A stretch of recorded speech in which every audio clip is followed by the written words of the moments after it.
Kaminsky, Bucky through the ball!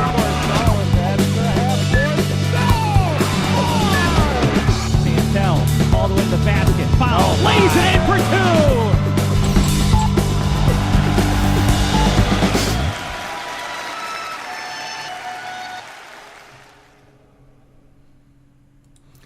Good morning, basketball fans. Welcome to another edition of the Upstate Hoops Podcast here on FingerLakes1.com. I'm Jim Sinacropi here inside the FingerLakes1.com studios on the third floor of the North Park building in Seneca Falls, New York on a Sunday, January 12th, 2019. And I'm alone up here in studio tonight. We're going to take a recap of all the Wayne Finger Lakes leagues as we kind of hit the midway point of the season. We're going to look back at all the action at the first full week after the holidays of girls and boys Wayne Finger Lakes High School basketball action. I'm going to play some interviews with you with Jerry Brongo from Gananda, Taylor Sharp, who scored her 1,000th point this week for Clyde-Savannah, Caitlyn McDonald from the Lyons girls basketball team, Ahmir James from the Lyons boys basketball team, and Jagger Kerr from Geneva, who had a big statement win on the road in Newark on Friday night. I'll give you updated power rankings and the games to watch this coming week, so probably should get right to it. Got a full show ahead here on Sunday morning. The Upstate Hoops Podcast and all of our coverage of Wayne Finger Lakes High School basketball is brought to you thanks to the support of Generations Bank, celebrating 150 years of serving and supporting our hometowns. Visit mygenbank.com for the best choices in checking, savings, home equities, mortgages, and much more. Generations has been the Finger Lakes Bank since 1870. Generations Bank, member FDIC. And by Little John Orthodontics. Dr. Rod Littlejohn and Dr. Liz Barbie are proud to support our area high school athletes. Check out Dr. Rod and Dr. Liz online at littlejohnortho.com. And DeSanto Propane, offering monthly billing and fixed rates. Get stable pricing all year long. Learn more at DeSantoPropane.com. Since 1937, the difference has been DeSanto. And Bill Cram Chevrolet. All roads lead to Bill Cram Chevrolet on 5 and 20 between Seneca Falls and Waterloo. Browse their full inventory of new and used vehicles at BillCramChevrolet.com. So I think we'll run through every league one by one. I'll give you some results. We'll talk about the where things kind of sit heading into the second half of January, which means that, you know, sectionals are pretty much just how long away now? A little over a month.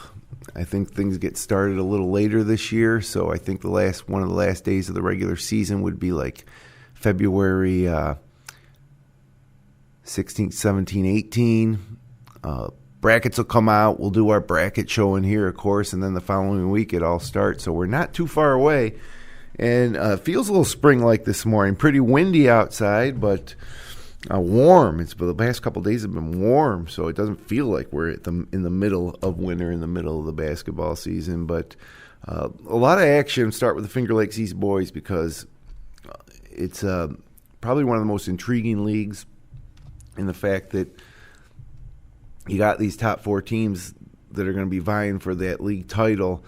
3 of them are Class B1 schools, and then you have Wayne, of course, and A2, but it got started on Tuesday night with Waterloo traveling to Wayne in what was a pretty big game for both teams. Anytime any of those top 4 FL East teams meet are going to be big games this year.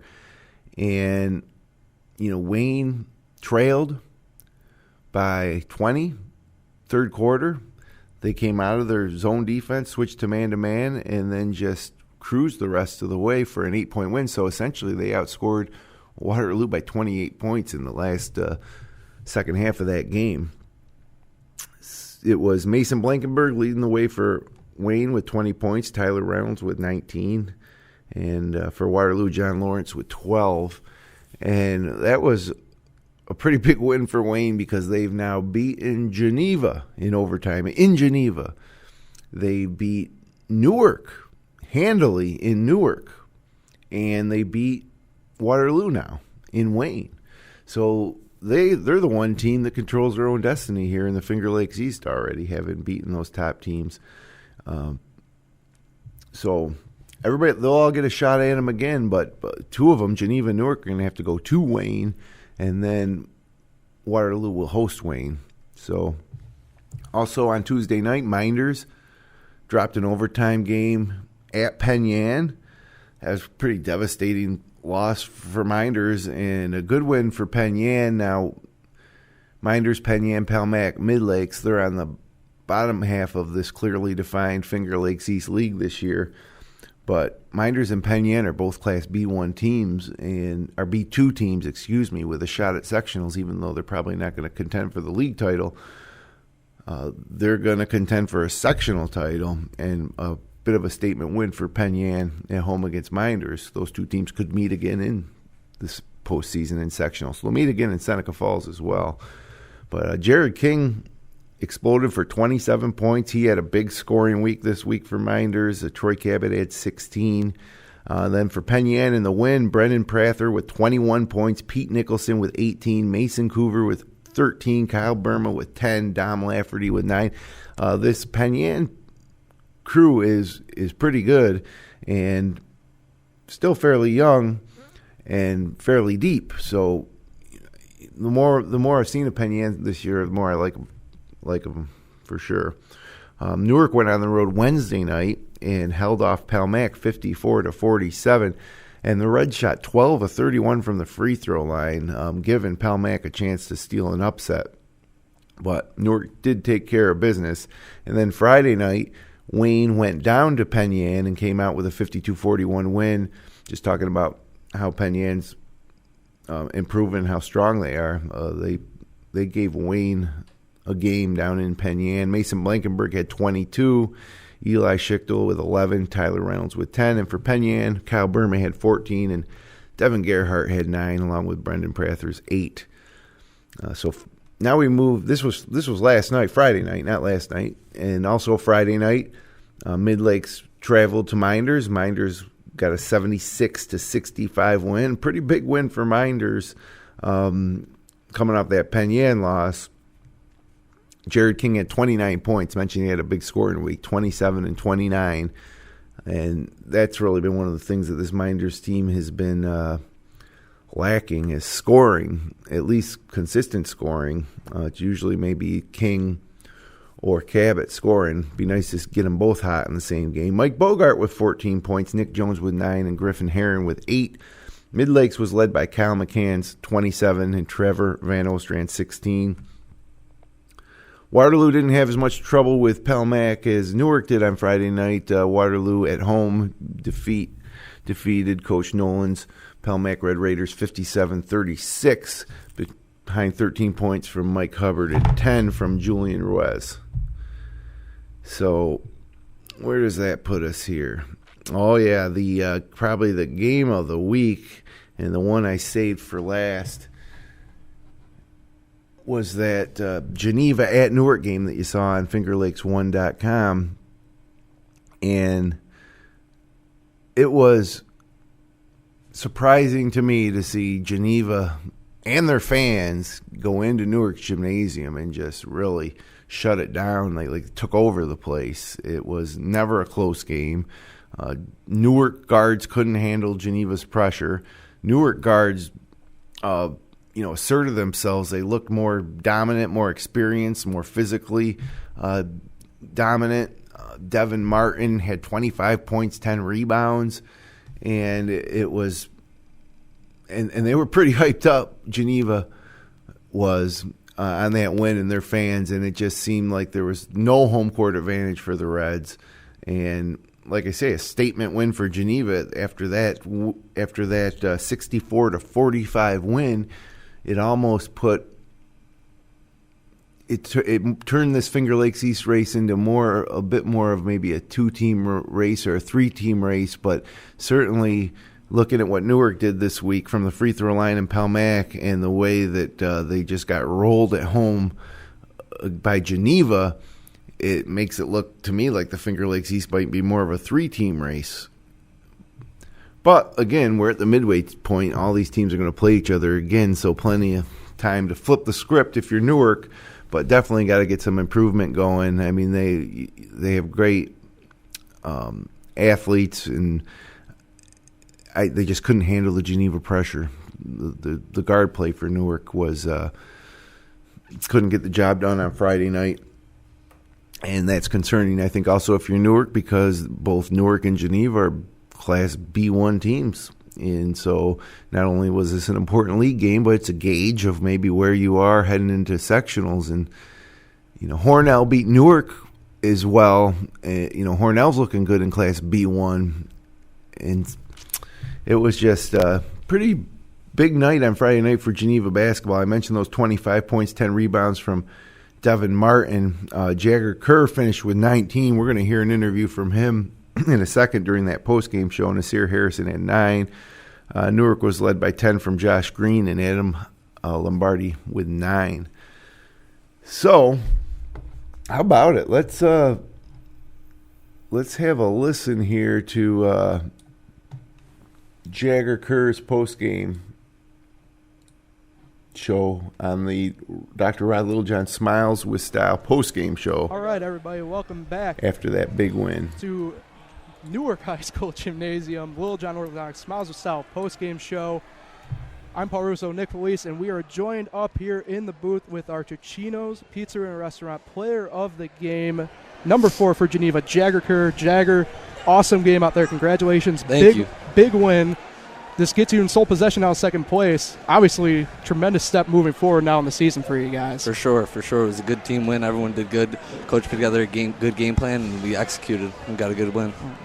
Mick, Jagger, Kerr. They say that a lot to you? Yeah, a lot of people ask me about that. You they were asked me my name dancing out on the court tonight, and you guys kept that full court pressure going the whole entire game. Explain to the intensity of your team how you guys do that. We have 2 full court presses, and we just want to come out with the intensity and speed the game up because that's the play style we like.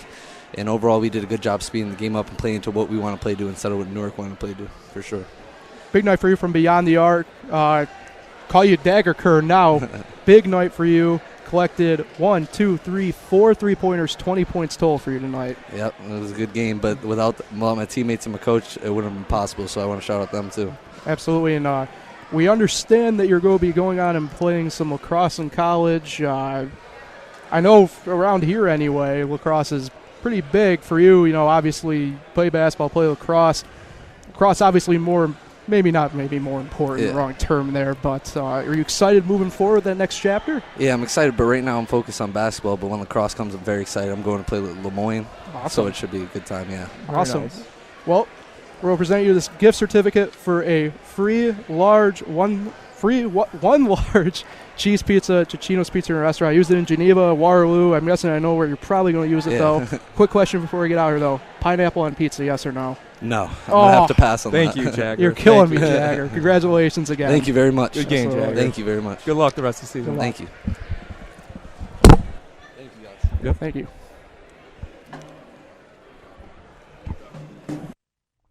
And so that was a nice interview with Paul Russo and Nick Felice with Jagger Kerr, who was a dagger for Newark the other night. And so, looking at the standings, you got Wayne at 6-0, a game and a half clear of Geneva at 4-1. Newark and Waterloo both at 4-2, 2 games back.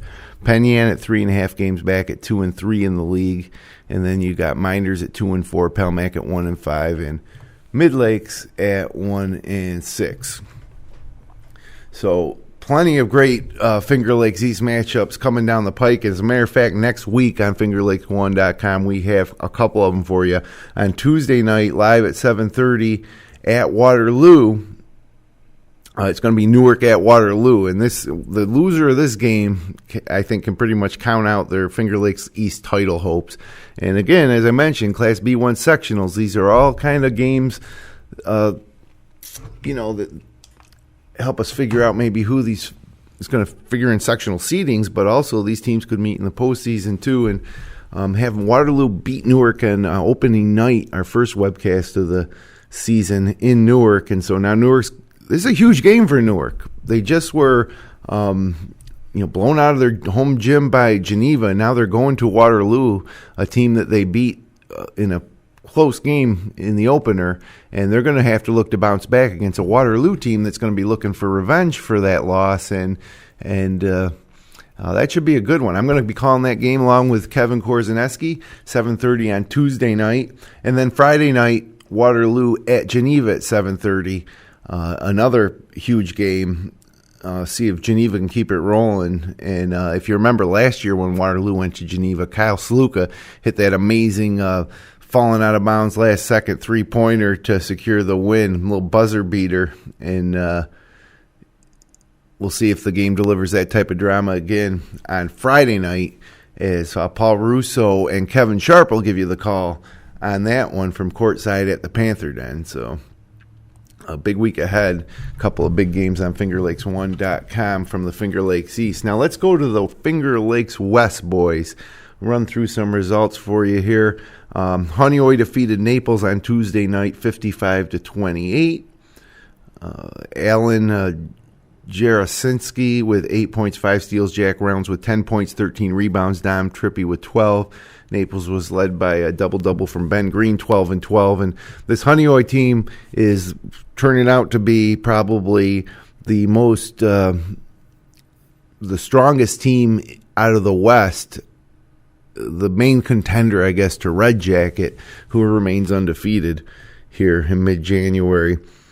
And, Honeoye's really kind of garnered a little bit of attention in the West there with their play.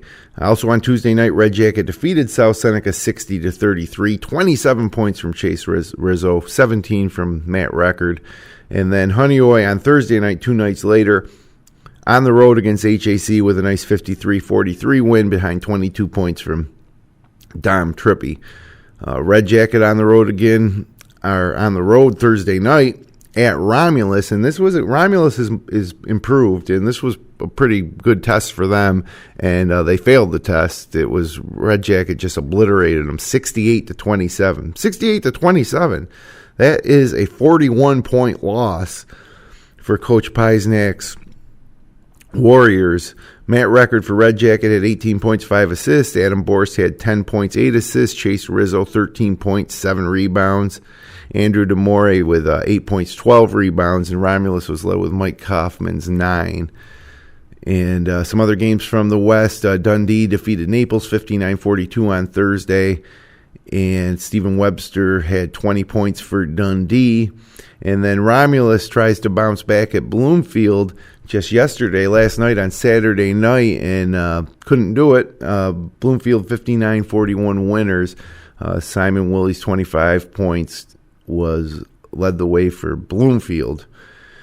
So as far as the Finger Lakes West looks, if I just pull up the standings here, you got Red Jacket 11-0 overall, 7-0 in the league. They already got a 3-game lead over the closest competitor, which would be Bloomfield at 4-2, and then you've got Honeoye at 4-3, Romulus at 3-3, along with Dundee, South Seneca at 2-3, HAC 1-4, and Naples 0-6 in the league. So, I mean, there's no surprises here. Red Jacket clearly in the driver's seat, probably going to hold on and win this league.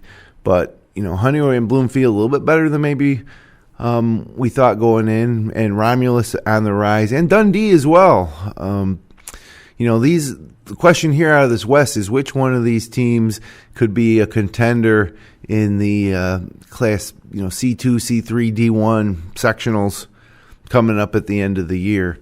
So, and then another special announcement here. Saturday night's Coaches versus Cancer in Bloomfield. Honeoye boys playing Bloomfield at 5 o'clock, followed by Bloomfield girls against Rochester Academy Charter following that. And both those games are going to be live on FL1 radio, so you'll be able to tune in live to the Coaches versus Cancer. And that Bloomfield-Honeoye boys game is a huge rivalry. It'll be Paul Russo and Nick Felice with the call for FL1 radio. So 3 broadcasts this week coming at you, 2 in the Finger Lakes East Tuesday, Friday, and then Saturday a doubleheader from the Bomber Barn.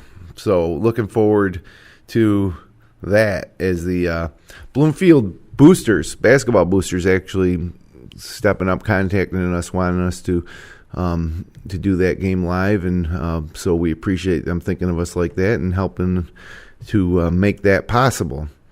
So kicking it over to the Wayne County boys, obviously it's Lions, all Lions, wondering if there's a team out there that maybe could compete with Lions. Clyde has shown signs of improvement from last year. You wonder how Geneva was going to be losing a lot to Jaden Castrocini and Tim McClare, but still having that great backcourt of Brongo and Gabbard. East Rochester is always just a question going into the season to see what they're going to be like. But I'll run through some of those scores in Wayne County this week. Starting out on Tuesday night in the game you heard on FL1 Radio, Geneva defeated Clyde 63-57. Kind of a blow for the Golden Eagles and Coach Preston at home. And this was the game before they had to go to the Atwood and play the Lions. It was a big game for both teams, and Geneva with a nice road win, And then also on Tuesday night, East Rochester defeated Marion 66-43, and Sodus over Williamson 45-39 behind 14 points from Javian Ortiz. Luke Jackson for Williamson had a nice game with 14 points and 10 rebounds. And then moving ahead to Friday night, it was East Rochester over Sodus, 58-48. Chuck Dom, 25 points to lead the Bombers. And then just yesterday, Saturday afternoon, Quentin Norris and crew dropped a 68-44 decision at home to Genesee Valley in a out-of-league crossover game. But I saved the last game from Wayne County this week here for the end. Is Lyons and Clyde met again in the Atwood, and it's the Route 31 rivalry. It's the best rivalry in Wayne County basketball. Maybe one of the best rivalries in all of Section 5. And it got me to reminisce into a couple years ago, not last season, but the season before, when that rivalry really came to a head with two teams with state caliber quality rosters going at it. And the first game was in the Atwood, and it was Justice Smith's first victory over Clyde in his career after playing up against, Derek Chance for Clyde on varsity since they were both freshmen. And that was just an incredible game. Featured a half-court shot by Drew Carnevale, and teams went back and forth before Lions pulled away at the very end and stormed the court. It was a great scene. And then we go further in the season to Clyde-Savannah for the rematch, and there was a gas leak before the game. The game was delayed about almost an hour. Game didn't end till somewhere between 10:30 and 11 p.m., and it was just a packed gym. And this time it was Clyde-Savannah storming the court with their students as they clinched the Wayne County League title. Marcus Chance had 8 3-pointers, I think 5 or 6 right in the first half, and two of the great games that season. And now last year it wasn't like that. It was all Lions. But this year we're trying to see maybe if this rivalry could be rekindled. Lions heavy favorites, but, looking at Cam Chance and Jaden McKinney, those two kids on the court for Clyde, they are super athletic. They're big, and they're good basketball players. And so we would see if they would be able to temper the deep, talented Lions roster, who was without Justin Smith, who had his foot in a boot for the game. So that was another reason to think that maybe this might be a ball game. But in the end, Lions pretty much pulled out to a lead and kept it. They were up as much as 20. Clyde shaved some points off that late and ended up with a 71-57 win for the Lions. Benji Kemp had 16 points, Ahmir James had 14, and Horace Betts had 9, and Jatez Barber had 8. For Clyde, Jaden McKinney had 23, Cam Chance had 21. And you know when you knew this thing was over? Pretty early, Cam Chance picked up 2 fouls within the first minute and 25 seconds of the game, and that was just it's a little disappointing because if Clyde was going to have a chance to pull the upset, McKinney and Cam Chance both had to be on the court, and Cam sat for a good portion of that game with foul trouble. And, you know, it's kind of sad to look over at the Clyde bench and see 7 kids. They dress 7 kids. That's not enough, you know, especially when you're talking about foul trouble. You'd like to see at least 8 or 9. Imagine practices with 7 kids. You know, you can't scrimmage. You can't run your stuff. You know, you can't run your offenses or defenses against another team of 5.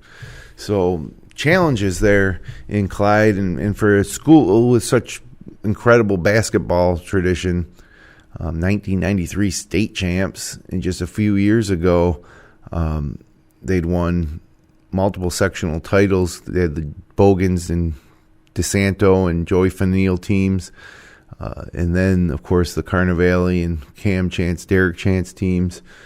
So, but they're on the rise, you know, a rebuilding progress. I was just a little disappointed to see the numbers, you know, 7 kids on the bench, where meanwhile, Lyons' second team, you could probably in practice, they give their first team a good game. So Lyons incredibly deep, and Coach Schott has them firing on all cylinders, except for the fact that Justin Tootie Smith out with that indefinitely. I don't know when we're going to see him again. I talked to him before the game, and he hopes it won't be too long, and certainly hopes to be back by the postseason.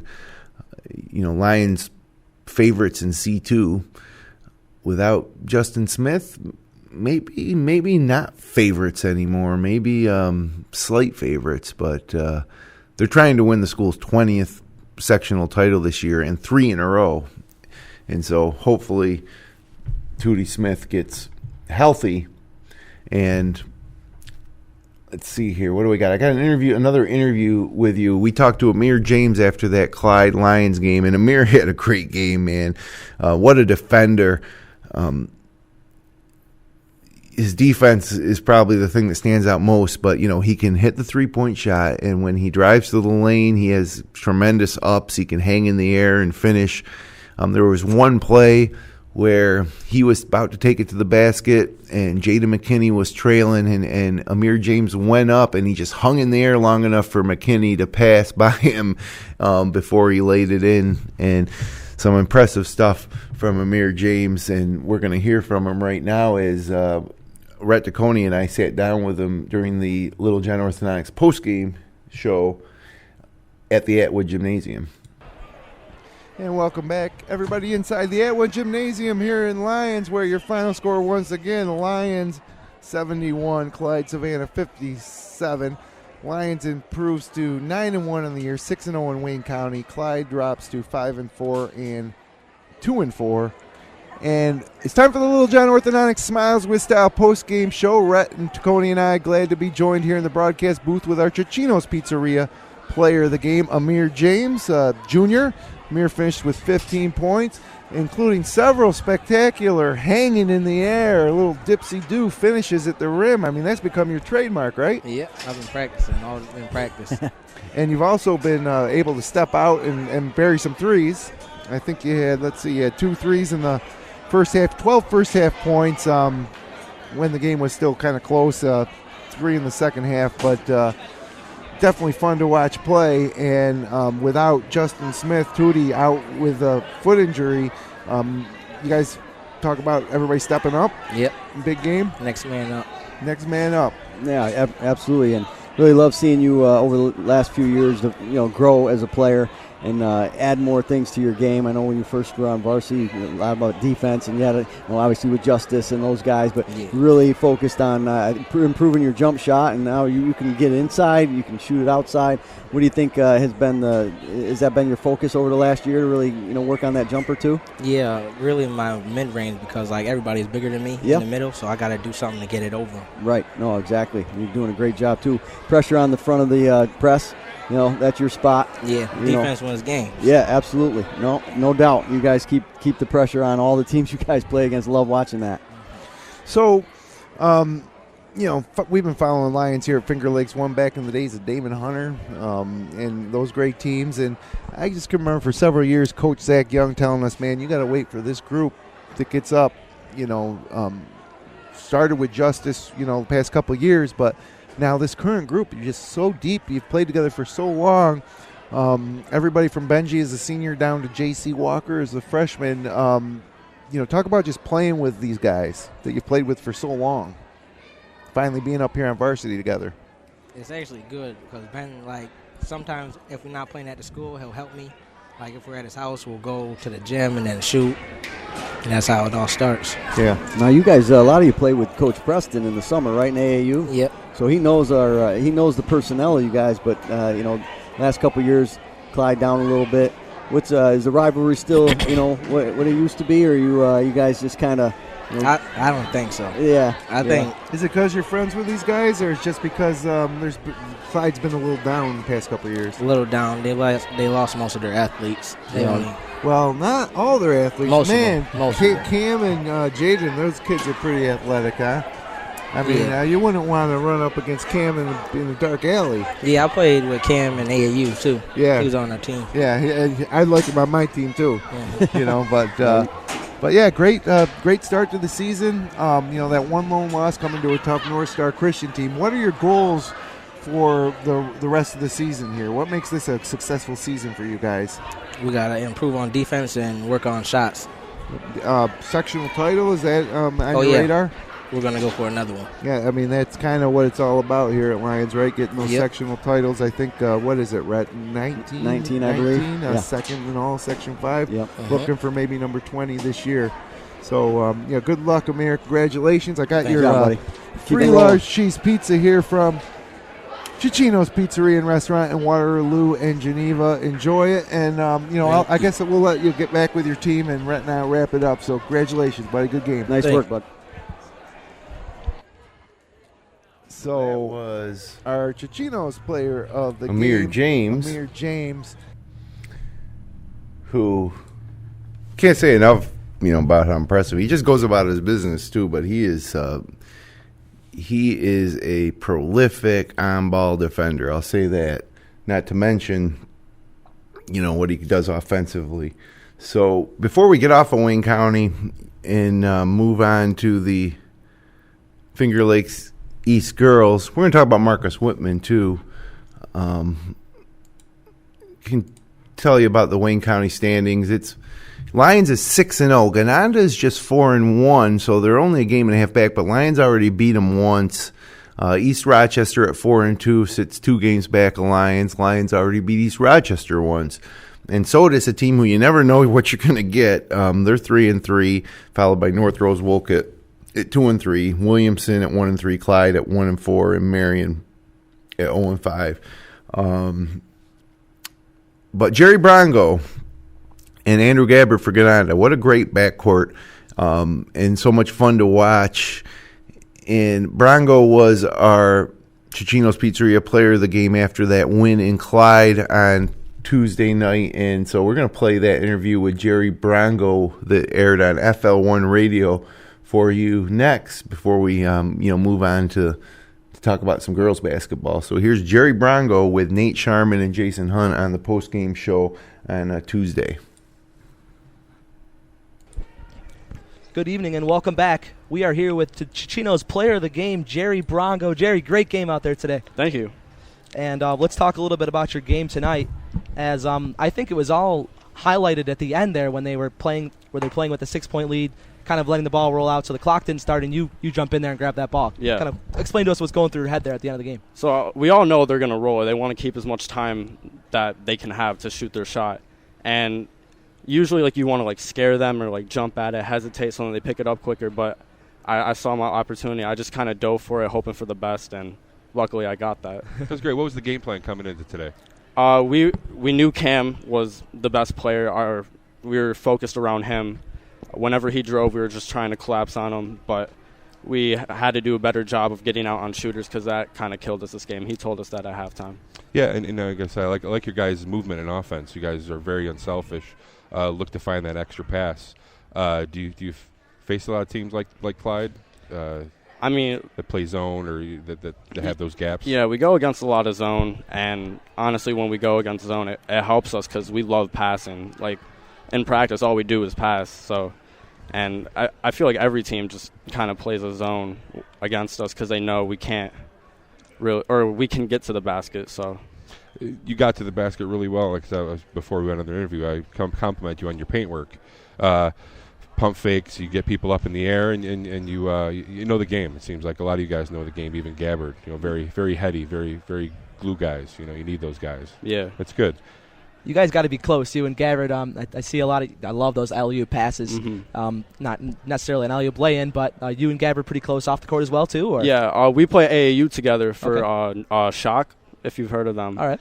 And I forgot what number it is, but Elliott too. We all three of us play together, and that we're a fast-paced team, so we're used to just passing each other. We know where we are all the time. So you could see that too. You know, definitely. Well, congratulations. I'll let you get back in there with your team and everything. Thank you. Here's your certificate for Ticino's. You win a free pizza. Thank you. So when you're in town, there's a couple locations, so go ahead and grab yourself that free pizza. All right, thank you. Okay, yeah, you got it, man. Have a good night. Thank you. You too. Great game today, Jerry. Thank you. Jerry Brongo, I tell you, now there's a kid, Brongo, who's a lot of fun to watch play as well, especially paired with his backcourt mate, Andrew Gabbard. C1, I believe, going on to contenders. Probably not. I shouldn't count them out. They got one more shot at Lyons. But beyond that, they're going to be in Class C1 with Marcus Whitman and Red Jacket. There's some potential really great Wayne Finger Lakes matchups ahead in mid-February in sectionals in Class C1. Mentioning Marcus Whitman, of course, they're not in the Finger Lakes East this year, or West, playing an independent schedule, so some different opponents. And talked earlier about how strong Hornell looks in B1. Whitman went on the road to Hornell, and Hornell handled them fairly easily, 61-48. And then Whitman went on the road again to take on Early College, and they got a 51-44 win behind 19 points from Jordan Lehue, 10 from Noah Hildreth, 7 from Aiden Royston, and Liam Pendergrass pulled down 19 rebounds. So 19 rebounds, I would suspect that Liam stayed out of foul trouble that game, which is something that this Marcus Whitman team desperately needs, is Liam Pendergrass to stay on the court and not sit on the bench with foul trouble if they're going to go ahead. And the whole point of this thing for Greg O'Connor and Whitman going with the independent schedule is to win a sectional championship. They made it to the semis 2 years ago before losing to North Star Christian, and then they made it to the finals last year, and now this year I think they kind of want to seal the deal. So we'll see, because that, like I mentioned, C1, pretty tough. So let's move it over to the girls, starting with the Finger Lakes East. And on Tuesday night, Pelmat girls on the road at Newark with a 61-52 win. And then on Wednesday night, Mid-Lakes girls defeated Geneva in Mid-Lakes 53-37. Kara Walker had a double-double-double. So what's that mean? 22 points, 21 rebounds. So not too bad for Kara Walker there. Threw in 5 assists. Dolly DeJesus led Geneva with 17. Wednesday night, really big win for the Miners girls who needed one. Hosting Penn Yan, a good, talented Penn Yan team, athletic Penn Yan team, and Miners with a 40-31 win behind 14 points from Mackenzie Higbee. Megan Marley had 12. Sydney Sandroni had 6. Penn Yan was led by Sierra Harrison, one of Brett Harrison's daughters. Brett Harrison, one of the finest referees that you'll find in Section 5, and he's been spending some time on the bench on Penn Yan now that his daughters are coming up. So Sierra had 11 points in that loss. Wednesday night, Waterloo took care of business against Wayne, 54-32, remaining undefeated. Giovanna White-Principio with 15 points, Mackenzie Barber with 10. Friday night, Newark beat Geneva 55-29. Alicia Dive-Bliss with 20 points and 7 rebounds, and Isabella Santel with 11, along with Isabella Robson with 11 points there for that win. Friday night, Penn Yan on the road, back on the winning track against Wayne, 33-24. Sierra Harrison with 10 points, Jamie Decker with 7 and 12 rebounds. Ashley Sisson with 7 points, 10 rebounds. Also on Friday night, in a game I watched, and it was a tough one to watch. It was 39-19. Mid-Lakes beat Minders. 19 points, not a lot of buckets going down. Megan Marley missed that game for Minders. Kelly Kohlberger came up from JV. She came in the fourth quarter running the point and was pretty impressive. She's a 9th grader, and it seemed like when she got in and took over point guard duties that things just kind of moved faster, a little more aggressive and assertive. So that was a pleasant surprise for this Minders program that this hopes a really young Minders girls team. But, it was Mid-Lakes with the win. Kara Walker, 18 points, 19 rebounds. And this Mid-Lakes girls team, not the juggernaut that they were a year ago, but continuing to improve and certainly will contend for, a sectional title, a third straight sectional title this year in Class B1. So just going to look real quick at those standings for the girls, and whoops, I missed something here. Okay, yeah, we got a couple more.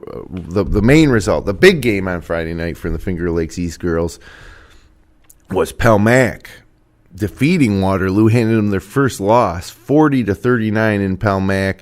Katie Smythe had 14 points. Andrew Savage with 7 points, 13 rebounds. Waterloo was led by 14 from 9th grader Jasmine Lewis, and it was a little shocking here. I think Waterloo had control of this game until late when Pelmac came on. Eventually, I think it was Katie Smythe hitting a free throw with just a couple seconds left to secure that win. And a huge win for Pelmac, who is now at 7-0 in the league. Waterloo's first loss. Waterloo's 11-1 overall, 4-1 in the league. That means Pelmac's clear 2 games clear of Waterloo in the standings, of course.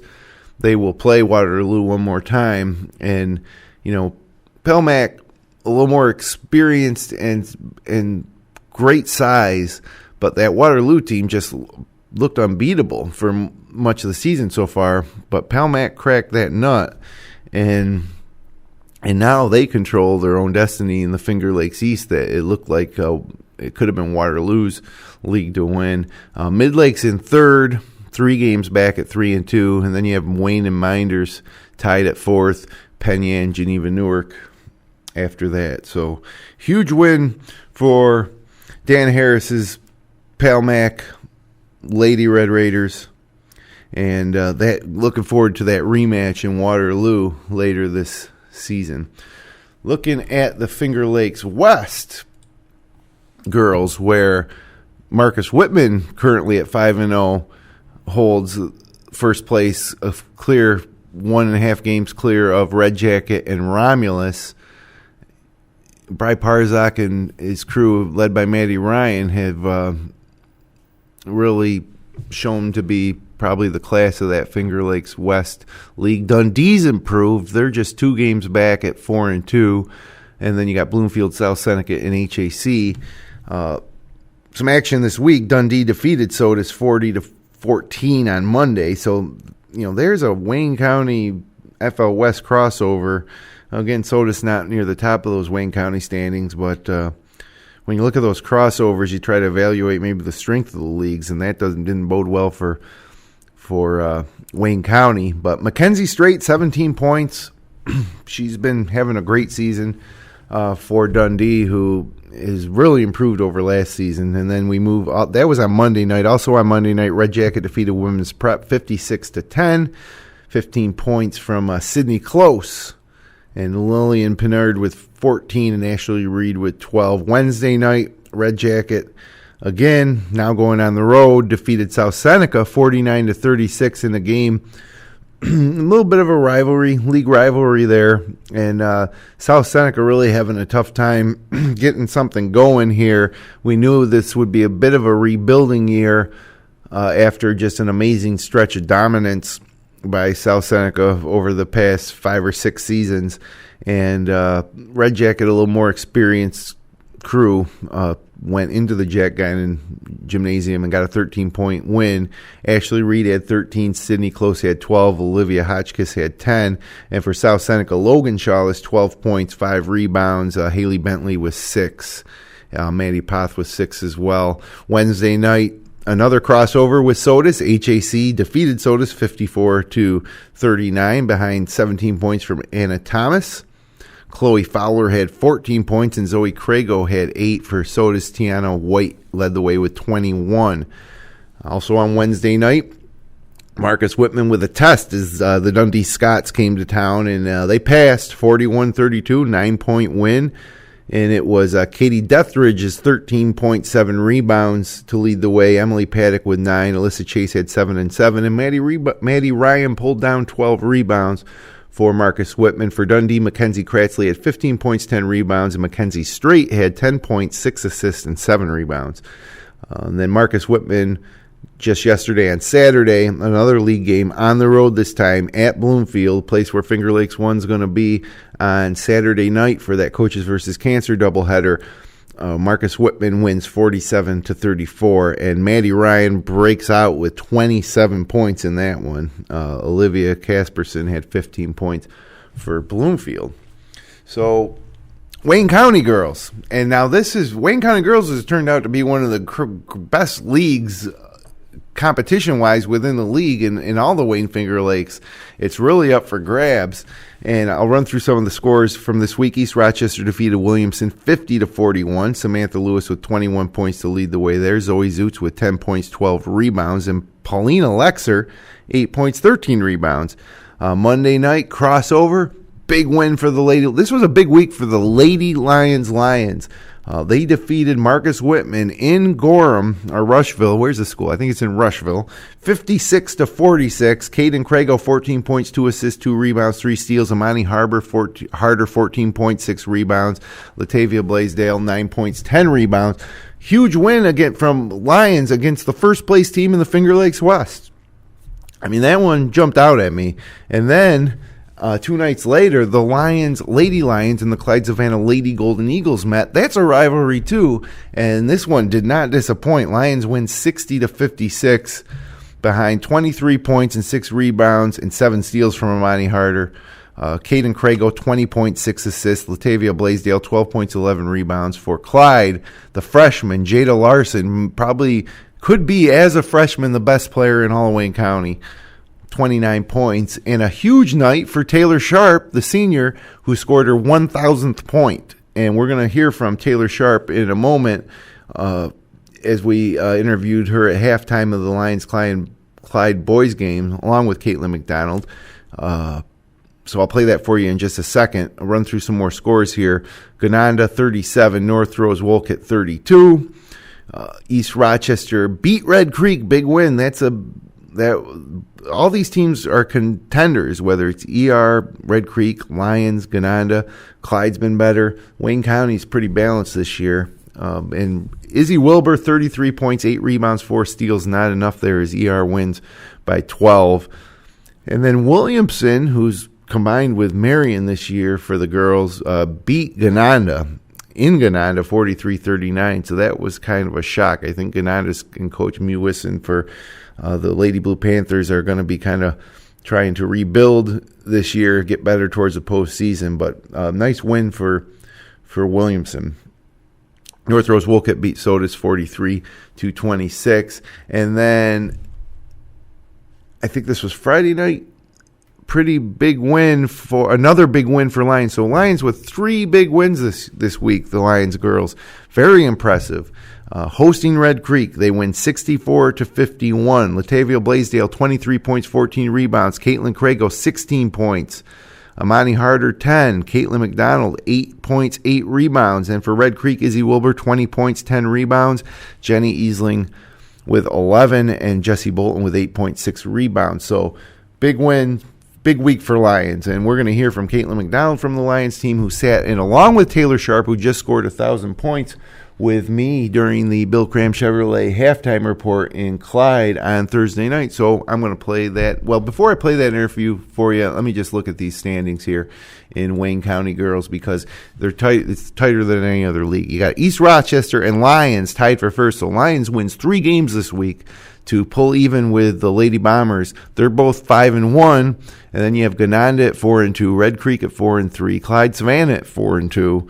Then you have North Rose Wolcott, Williamson, and Sodas. So really there's 5 teams still in contention for this league title race.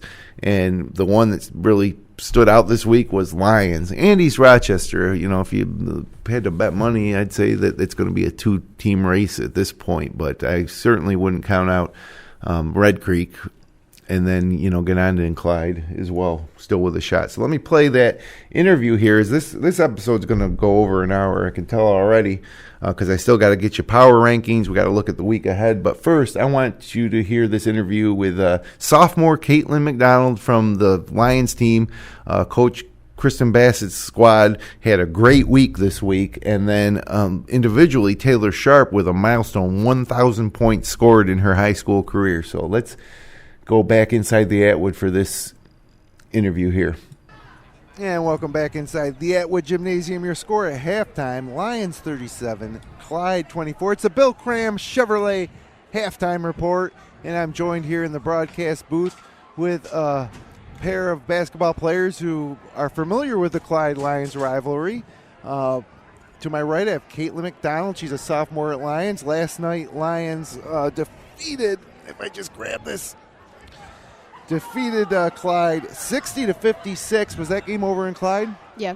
And then to my left, I have Taylor Sharp, senior at Clyde. And Taylor, congratulations. Last night you scored your 1,000th career point. Thank you. What do you think about 1,000 points? Did you ever think that you'd score 1,000 points? Well, I'd hope so. I worked hard for it. That was something that you had on your radar heading into this year? Yeah. Yeah, well, you did it pretty early. You have more points to go. Mm-hmm. So, congratulations. That's a great accomplishment. And Caitlyn, as a sophomore, you know, maybe get to 1,000 over the next couple of years? I hope so. So, tell me a little bit about the game last night. 60-56. It sounds like a great game. Your program is on the rise. Throughout your career, I think every year you've gotten a little bit better. Yeah. And Lions the past couple of years has been outstanding. And so, to me, both these programs are on the rise. You both have a shot at sectionals this year. So tell me a little bit about how the game went last night, Caitlyn. So we ended up in overtime. It was back and forth the whole game, up, down. Both teams played hard. And was there any shots at the end of regulation to tie it, or any missed shots that could have won it? Free throws. Free throws, huh? We missed 19. 19 free throws, wow. And so obviously in a 4-point overtime loss, you just need a couple more of those. Mm-hmm. Yeah, Newark found that out. The Newark boys last night, they beat Pelmac, but they were 12 of 31 from the free throw line. So they call them free throws for a reason, right? Yeah. So, Caitlyn, tell me a little bit about your team. Coach Bassett, talk about some of the girls on your team. I've just been impressed with the improvement over the past couple of years of the Lions girls team. Yeah, we're young, small. Coach likes to say a third quarter team. Mm-hmm. We don't start playing to our potential until later in the game. A lot of missed open layups. We're a strong team. I believe we could do much better. So Caitlin Crago, Blaisdell, mm-hmm. Latavia. Who else? Amani Harder. Yeah, that's another name we see a lot. So it's a good group, and you've been together for some time now. Yeah, we played together for a while. Now, same thing with Clyde. Like, you know, I think this year is certainly a breakthrough year. Now, you got a youngster on your team who's really been making a difference, right? Jada Larson. Yeah. Yeah. Jada, what did she have last She had night? 29. 29 points, Yeah. and she's a freshman? Yeah. Is that right? They're all freshmen pretty much. And then Very you're the elder statesman, right? So as a senior, you have any plans next year? I'm not sure yet. I plan to go to college. Mhm. I don't know where yet. Any interest in any athletics or profession? Yeah. There's a few that want me for basketball, one for track. Okay. And what about as a course of study? And what do you want? Nursing. Nursing? Okay, that's pretty cool. You thought about what you want to do after high school? Yeah, I want to go to UNLV. UNLV? Running Rebels? Yep. And nursing or criminal justice. Oh, wow. Well, most sophomores don't have such a clear idea of what they want to do at this age. So congratulations to you. Thank you. So, we got to probably step aside for a commercial before we come back with the second half. Want to thank both you girls for stopping over, and congratulations on the great season you guys are having. But before we go real quick, tell me who the best player that you face in Wayne County. Izzy Wilbur? Yeah. Izzy Wilbur. Well, I figured that might be the answer We there. have But her tomorrow night. tomorrow night in Red Creek or here in the Atwood? Mhm. Well, good luck. Thank you. They're in first place right now. So, but you guys, I think, are in second place. We moved up. I think so. That's good. So, well, girls, again, thanks. Taylor, congratulations. Thank you. Kevin Sharp is your uncle? Yep. Wow, so that must be where you get all those skills from. Kevin Sharp, right? Yeah. Caitlyn, thank you. Congratulations Thank you. the rest of the way. So we'll step aside. Rhett Taconi will be with me when we get back on the other side. Second half action straight ahead from the Atwood here on FingerLakes1.com. So that was fun. Getting to talk to a couple players from either side of that rivalry. Caitlyn McDonald, just a sophomore, so we're going to see a lot of her. And Taylor Sharp has just had an outstanding career at Clyde. During a time when that Clyde girls team has lost more games than they won, but this year could be a different story, and they're building towards sectionals as well in Taylor's senior season. So there you have it. We just hit you up with all of the leagues. 3 Wayne Finger Lakes boys leagues, 3 Wayne Finger Lakes girls leagues as we reach the midway point in the season. Things are starting to kind of shape up, and to me, I'm so excited about the rest of this regular season to see those rematches in the Finger Lakes East between those top 4 teams. You're going to see a lot of those on Finger Lakes 1. I'm interested to see, what happens for the Wayne County girls. Is this Lyons team going to be able to overcome East Rochester and capture that league title? Can Honeoye pull an upset against Red Jacket this year? It's and then can anybody beat Lyons, or is Lyons just going to cruise undefeated through the rest of the regular season before heading into sectionals? So a lot of good stuff as this season's really taking shape. And so with that said, I think it's time to look at our power rankings, and we'll start with the girls.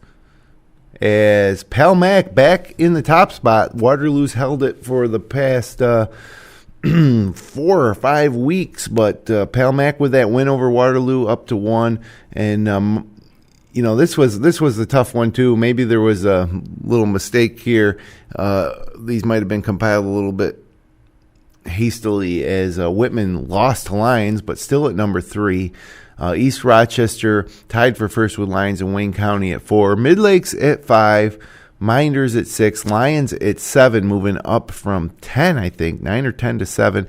Penyan girls at 8. Red Jacket Indians crack into the top 10 at 9. And Red Creek Rams fall to 10. I would think that Lyons maybe should be a little higher, maybe higher than that Whitman team because they beat them, right? But it's also tough when you look at the top teams or even the middle or lower teams in the Finger Lakes East generally would have success against some of the top teams in the Wayne County or even Finger Lakes West leagues. So that's the girls' power rankings for this week. Let's take a look at the boys' power rankings. And the Wayne Eagles are number 1. First place team in the toughest league. And Geneva with that big win over Newark actually jumped ahead of Lyons to number 2. Lyons at 3. Marcus Whitman boys at 4. Undefeated Red Jacket at 5. And then you got Newark Waterloo at 6 and 7. Again, they're going to face off this week, so that should be a good one. Penn Yan at 8, Minders at 9, and the Andrew Gabbard and Jerry Brongo, they're Blue Panthers from Gananda at number 10. So there you have your boys' power rankings released this morning here live on the Upstate Hoops Podcast. Taking a look at the week ahead, some great games. Tuesday night, as I mentioned, Newark at Waterloo on FingerLakes1.com. That's really one of the only boys' games of significance on Tuesday night, but there's some girls' games on Tuesday night as well. Red Jacket at Marcus Whitman, huge game in the West. HAC at Dundee. South Seneca at Romulus, big rivalry game. Gananda at Clyde. And Lyons at East Rochester, huge game there amongst league leaders in the Wayne County Girls League. On Wednesday night, some boys action. Romulus, South Seneca, the boys half of that rivalry. Geneva at Penn Yan. It could be a trap game for Geneva after that big win at Newark to head down and play Danny Doyle's Penn Yan Mustangs team on the rise. Gananda's at Sodus. And then Marcus Whitman hosts Wellsville. That's pretty interesting, too. Wellsville's a B2 team that has just an outstanding player. And it'll be interesting to gauge maybe where they stand against this Marcus Whitman team and to see what Penn Yan and Minders might have to contend with in B2, as Wellsville right now one of the favorites in Class B2. Thursday night girls action. Marcus Whitman girls travel to Romulus, and that could be a trap game for them atop the Finger Lakes West girls standings. And then big rivalry in Wayne County, Gananda girls at Red Creek girls. Friday night, Newark's at Midlakes, Newark boys at Midlakes, and then Finger Lakes 1 back on the air in the Panther Den in Geneva, Waterloo at Geneva. And that game should not disappoint if it's anything like last year's matchup in Geneva. Paul Russo and Kevin Sharp will have the call for you there. Also on Friday night, Minders travels to Wayne. Lyons is at Sodus. Red Jackets at HAC. Marcus Whitman is at World of Inquiry. And the Palmac girls are at the Penn Yan girls. Then Saturday, we got that Honeoye boys, Bloomfield boys game. First half of Coaches versus Cancer doubleheader that you can listen to live on FL1 Radio, followed by the Bloomfield girls against Rochester Academy Charter School. Paul Russo and Nick Felice will have the call from the Bomber Barn. So good stuff coming up this week live on Finger Lakes 1. And then going a week ahead on Thursday, January 24th, you're going to hear another game on FL1 Radio between the Bloomfield Bombers as they travel to Red Jacket. So Nate Sharman and Jason Hunt will be live from Red Jacket. Then the next night on January 24th, Friday night, Geneva is at Wayne on FL1 Radio. Paul Russo and Nick Felice heading up to the Eagles Nest. So a lot of action coming up here on Finger Lakes 1. We've already gone over an hour here this morning because I had a lot to talk about. We had a lot of interviews to share with you. And I want to remind you, we try to do more and more every season, but we're funded by sponsor dollars. If you enjoy what we do and you want to contribute, you can head over to patreon.com/FL1. That's patreon.com/FL1. And you can make a small monthly donation. You'll get an email every month with an opportunity to cancel. So maybe you just want to contribute during basketball season and then stop it at the end of March. It'll be pretty easy. Like I say, you'll get an email every month with the opportunity to cancel. But we would appreciate your support. It will allow us to do more. Between all the equipment and all the staffing, we do so many games that we usually blow through those sponsor dollars by the end of the season and actually go in the hole a little bit come sectionals, depending on how many teams do well. We can do more with your support. We'd appreciate it. If you enjoy this podcast, if you enjoy watching our live games, and if you want to support coverage of local high school athletes, then head over to patreon.com/FL1. We'll take any donation that you can afford, and that money will go directly towards our high school basketball coverage this winter. So once again, I want to thank Our sponsors, Generations Bank, Little John Orthodontics, DeSanto Propane, and Bill Cram Chevrolet. And I want to thank you for joining me here on the Upstate Hoops Podcast. Connect with us on Twitter at Finger Lakes 1. Subscribe to us on YouTube. You can just click that red subscribe button if you're watching us on YouTube right now and get access to all our programming here at FingerLakes1.com, including those live high school basketball broadcasts. And it can be pretty streamlined. I cut the cord this week. I canceled my cable and went with YouTube TV subscription, which is phenomenal. And so far, I'm probably the best thing I ever did. I'm not missing anything. As a matter of fact, there's more live sports available to me. And I like the fact using like the Roku interface that I can jump between YouTube TV, which is basically live TV, and then the YouTube app, which is where you'll find this podcast and all of our content on Finger Lakes 1 and all those live games. So it's it's a streamlined experience. There's never been a better time to cut the cord, if you ask me. There's just so much out there now. So I got like a Netflix subscription, Amazon Prime Video, and YouTube TV. And that pretty much covers me, along with the YouTube app. So, I got home from the Mid-Lakes on Friday night where I watched the JV girls and the Minders girls and Mid-Lakes girls play. Meanwhile, we had our crew live from Newark, and so when I got home, I pulled that game up actually on Saturday morning right on my TV and sat and got to watch that entire game and that entire broadcast produced by Jason Hunt and game called by Paul Russo and Nick Felice. So just thought I'd share that with you since we've already gone over. But our audio-only podcast is available on iTunes and Stitcher.com. Archived episodes are available at FingerLakes1.tv, and this podcast airs weekly on Sunday night on Finger Lakes TV Spectrum, who I just cut the cord with, channel 1304, so 1304 if you want to watch us tonight on Finger Lakes TV. You can also find our show, live stream games, and local news, weather, and sports 24/7 on the free FingerLakes1.com Android or iPhone app. Thanks for joining us. Great games this week on Finger Lakes 1. I'll see you back here next Sunday morning.